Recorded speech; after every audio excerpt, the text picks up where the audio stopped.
Ramadan itu bukan cuma bulan ibadah, tapi juga bulan peluang. Pas orang lain fokus belanja, buka puasa, dan ibadah, ada banyak kebutuhan baru yang muncul. Dan banyak orang nggak sempat mikirin solusinya. Di video ini, gue bakal bahas 8 ide bisnis Ramadan anti-mainstream yang jarang kepikiran, tapi realistis, dibutuhin, dan bisa langsung jalan. Bukan bisnis ribet, bukan modal ratusan juta, tapi bisnis yang muncul karena masalah nyata di bulan puasa. Yuk kita bahas satu-satu. Pertama, jasa catering makanan I'tikaf. Pertama, ini jarang banget dibahas. Jasa catering makanan I'tikaf. Di 10 hari terakhir Ramadan, banyak orang nginep di masjid buat i'tikaf. Masalahnya apa? Mereka butuh sahur, butuh berbuka, tapi nggak mungkin bolak-balik masak. Masjid biasanya cuma nyediain takjil seadanya. Nah, disinilah peluangnya. Konsepnya simple. Menu sahur dan buka ringkas tapi bergizi.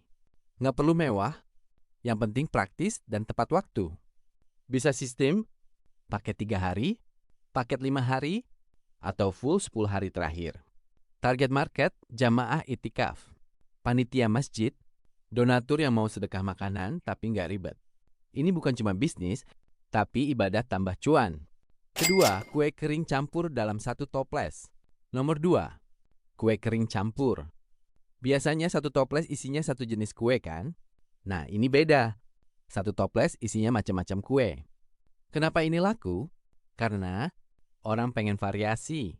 Tamu beda-beda seleranya, anak, orang tua, semuanya kebagian. Contohnya, nastar, kastengel, putri salju, cookies coklat. Semuanya dalam satu toples. Dari sisi penjual, bisa pakai stok kecil, nggak harus produksi satu jenis banyak, lebih fleksibel. Dari sisi pembeli, lebih praktis, lebih menarik, cocok buat hampers. Ini kelihatan sepele, tapi beda dikit aja dari pasar. Bisa bikin produk kamu lebih dilirik. Ketiga, jasa permak baju menjelang lebaran. Nomor 3, jasa permak baju. Setiap mau lebaran, kejadian klasik, baju lama masih bagus, tapi kegedean, kekecilan, atau modelnya pengen disesuaiin. Masalahnya, tukang jahit full order. Kalau kamu bisa jahit dasar atau kenal penjahit rumahan, ini peluang gede. Bisa fokus ke kecilkan baju, panjangkan pendekkan, ganti resleting, permak gamis dan koko. Nggak perlu bikin baju baru, cuma ngebenerin yang udah ada. Modal kecil, tapi repeat ordernya tinggi tiap tahun.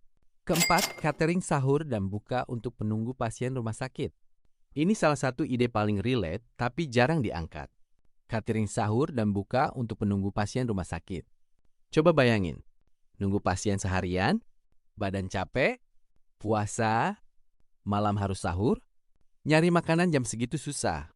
Biasanya mereka makan seadanya, telat sahur, atau malah nggak makan. Kalau ada catering khusus, antar langsung ke rumah sakit, menu rumahan, harga manusiawi. Ini bakal sangat membantu. Targetnya jelas, penunggu pasien, keluarga rawat inap, bahkan perawat jaga malam. Bisnis ini bukan cuma soal untung, tapi empati yang dibayar.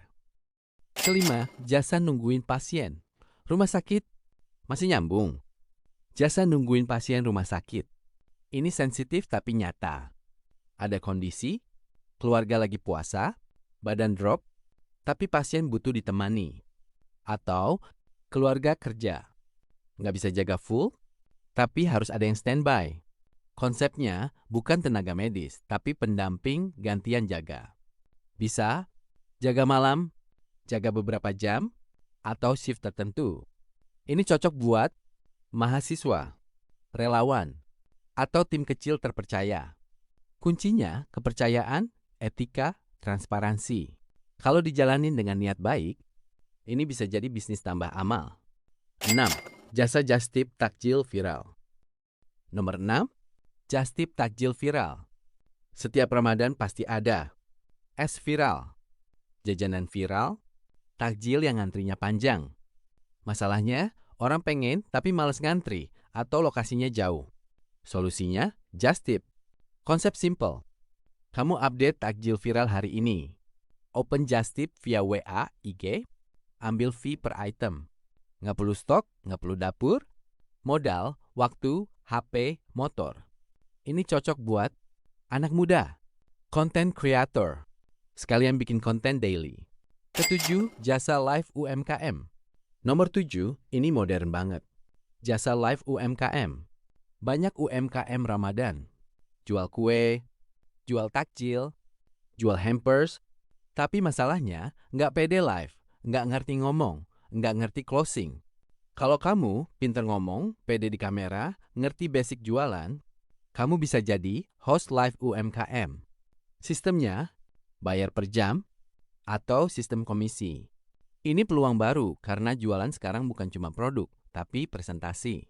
Kedelapan, frozen takjil. Terakhir, frozen takjil. Banyak orang pengen takjil enak, tapi nggak mau ribet. Nggak sempat masak tiap hari? Solusinya, takjil versi frozen, tinggal goreng kukus. Contoh, risoles, pastel, dimsum, donat, target market, ibu kerja, anak kos, keluarga sibuk. Keunggulannya bisa stok, produksi sekali banyak, nggak kejar waktu tiap hari. Ini cocok buat yang pengen bisnis lebih rapi dan terencana. Jadi kesimpulannya, bisnis Ramadan itu bukan soal ikut-ikutan tren, tapi soal peka sama masalah, hadir sebagai solusi. 8 ide tadi kelihatannya sederhana, tapi kalau dijalanin dengan serius, bisa jadi sumber cuan tahunan. Kalau kamu ngerasa video ini kepake, jangan lupa like, share, subscribe. Karena di channel ini, kita bahas peluang nyata, bukan cuma mimpi. Sampai ketemu di video berikutnya.